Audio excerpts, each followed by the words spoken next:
So floor level, how are we performing? Is the foundation in normal tolerance? Has the floor maintained a normal amount of settlement?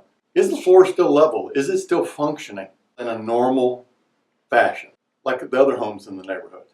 Many times there are other witnesses, drywall cracks, door alignment, or brick cracks, telling us there's stress, possible movement, seasonal movement for sure, and the floor will still be level. Like when measured, it's still level, or level within a normal tolerance.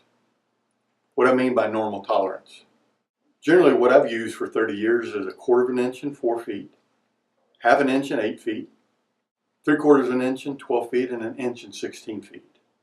This can be extrapolated further out across the whole foundation, which happens sometimes when you're measuring the whole foundation. For our purposes, most of the foundation movement that you'll see will be within the first 6 feet perpendicular to an exterior wall. And generally speaking, in DFW, the most volatile area of the foundation is within the first 2 feet of the exterior wall. This is also the area that has the most moisture variance, which is what we've been talking about, the expansive clay soils in DFW, and seasonal movement here, which makes the assessment of the foundation a little bit trickier than most other parts of the world. So now we're going to connect the exterior witnesses with the interior witnesses to see what our story is.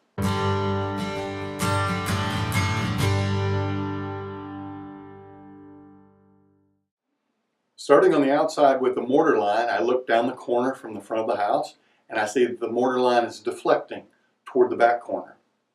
As I walk along this wall, I see brick and mortar step cracks with the stair steps that we talked about earlier in a 90-degree angle, indicating stress in that same direction as the mortar line.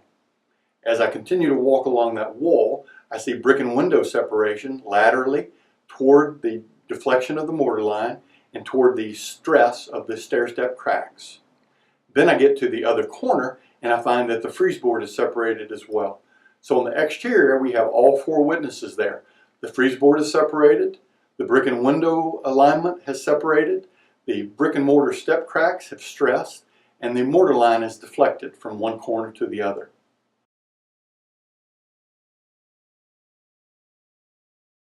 So next we go to the interior witnesses. I see drywall cracking, past and present.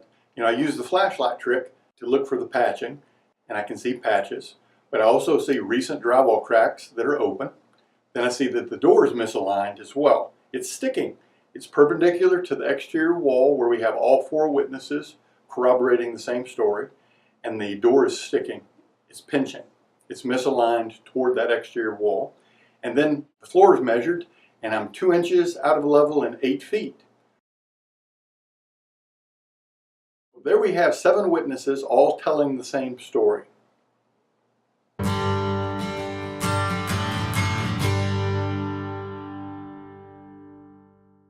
In the 7-witness equation, I give more weight to floor level and the mortar line that run from corner to corner. If I'm unsure in making my opinion on how the foundation is performing, I look at these 2 indicators to help me break the tie. I hope the 7 witnesses have been helpful to you today and that they empower you to look at your home with new eyes. I also hope that this helps you go deeper in your conversation with engineers, your inspectors, your realtors, as you discuss your foundation. My goal was for you to have a deeper and new understanding of foundations in the DFW area, and I hope that we've accomplished that today. All the best.